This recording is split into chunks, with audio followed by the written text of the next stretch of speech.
ጸጉርሽ ላይ እኮ ነፍሳት አይቼ ነው።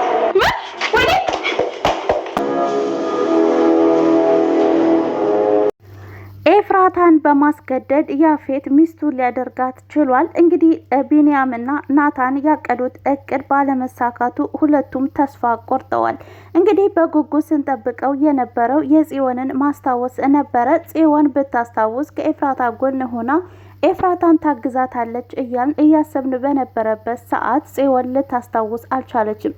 ታዲያ በአሁን ሰዓት ደግሞ ሁሉም ሰው ግራ በገባቸው ጊዜ የጽ ማስታወስ ትልቅ ነገር ነው ብዬ አስባለሁ። ጽዮን ማስታወሷን እንግዲህ ለማንም ሳትናገር ብትጠቀምበት በእርግጠኝነት ያፌትንም ማሸነፍ እንደምትችል ነው የሚያሳየው። እንግዲህ ሐረግ ድራማ ክፍል 73 እንዴት አያችሁት? ታዲያ መጨረሻ ላይ በጣም አስደንጋጭ ነገር ተፈጥሯል። ሁሉም ሲያዩ በጣም ደንግጠው ነበር። ምን ተፈጥሮ ይመስላችኋል? ማነው የመጣው? ያፌት እንግዲህ ቀደም ሲል እንደተናገረው እኔ ላይ ላደረጉት ነገር ዋጋ አስከፍላችኋለሁ ብሎ ነበር። ታዲያ ያፌት እንዳለው ፖሊስ አምጥቶ ነው ወይንስ ራሱ መጥቶ ይመስላችኋል? እኔ እንደው ሲመስለኝ ኤፍራታን እየመለሰለት እየመሰለኝ ነው። ብቻ ግን ሐረግ ድራማ ጦርነቱ የሚጀምረው አሁን ላይ ነው። እንግዲህ ጽዮንን ማን እንዳደረጋት እንደዛ አስታውሳለች ለሉሊት። እንግዲህ አንቺ ህይወቴን እንዳመሰቃቀልሽው እኔም ህይወትሽን እያንዳንዷስ ደቂቃ ሲኦል ነው የማደርግብሽ ብላ ስትዝትባት አይተናል። እንግዲህ ሐረግ ድራማ በአብዛኛዎቻችን በጉጉት ስንጠብቀው የነበረው የናቱንና የኤፍዬን ሰርግ እንጂ ያፌትና ኤፍራታ ይጋባሉ ብለን በፍጹም የጠበቀ አልነበረም። እንግዲህ ያፌት እንደሚችል አሳይቶናል።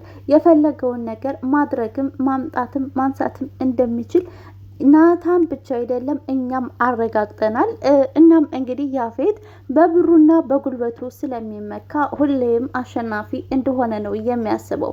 እንግዲህ ሔዋንም እነዛን ምስኪን ሴቶች ለማዳን ስትል ወደ ሴቶቹ እንድትቀላቀል ባመጣችው ሀሳብ እናም እንግዲህ ሀፌትም እንድትቀላቀል ስለወሰነ እሷም እዛ ከገባው በኋላ እህቶቼን አድናቸዋለሁ ብላ ወሰናለች። እና ውድ ቤተሰቦች ሐረግ ድራማ መጨረሻ ላይ እናንተስ ማን የመጣ ይመስላችኋል? ጽዮን እንግዲህ ይችን ማስታወሷን ተጠቅማ በእርግጠኝነት ለኤፍራታ እንኳን ብትነግራት ከዛ ውጭ ላለ ሰው እንደማታስታውስ እያደረገች ብትሰራበት ሁሉንም በቁጥጥሯ ስር ታውላቸዋለች ብዬ አስባለሁኝ።